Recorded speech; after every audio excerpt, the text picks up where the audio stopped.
ওই জন্য বললাম সম্ভবত জয় শাহরা ফুটবলে পা রাখেননি, ক্রিকেটটার পিন্ডি চটকেছেন।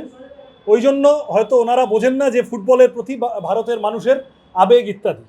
তুমি দেখেছো আর্জেন্টিনা যখন গতবার ওয়ার্ল্ড কাপ জিতলো, তারা স্পেশালি কেরালার মানুষকে, বাংলার মানুষকে ধন্যবাদ জানিয়েছিল, আর আর্জেন্টিনা টিম তাদের অফিসিয়াল হ্যান্ডেল।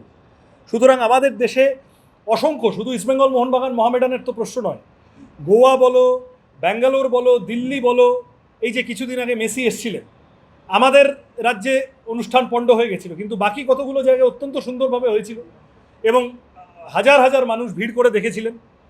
ফলত ফুটবলকে নিয়ে ভারতের মানুষের আবেগ আছে। ফুটবলটা কালেকটিভ স্পোর্ট, টিম স্পোর্ট। আরও ট্রেস ব্যাক করলে ফুটবলটা গরিব মানুষের খেলা। গরিব মানুষের খেলায় একসাথে মিলেমিশে একটা সামাজিক বোধও তৈরি হয় ফুটবলকে কেন্দ্র করে। এখন আমি জানি না যে আরএসএস, বিজেপি যারা সরকার চালাচ্ছে, দেশ চালাচ্ছে, তারা তো মানুষকে এক জায়গায় আনতে চায় না, তারা মানুষকে জাতের নামে, ধর্মের নামে ভাগ করতে চায়। তুমি ওখানে থাকো, তুমি ওখানে চলে যাও, তুমি এটা খাবে না, তুমি ওটা পড়বে না।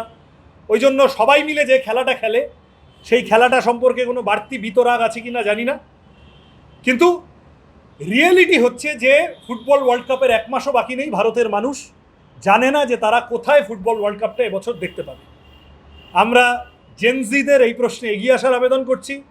জেন আলফা যারা আছেন, যারা আমাদের মতো মিলেনিয়াল, সব বয়সের মানুষ যারা ফুটবল ভালোবাসেন, ফুটবল দেখেন, ফুটবল বিশ্বকাপের জন্য রাত জাগেন, তারা প্রত্যেকে এই প্রশ্নটা ভারত সরকারকে করুন, আমরা কেন আমাদের প্রিয় স্পোর্ট ইভেন্ট, পৃথিবীর সব থেকে বড় ইভেন্ট, সেটা আমাদের দেশে কোথায় দেখতে পাবো এখনও কেন আমরা সুনিশ্চিত হতে পারছি না।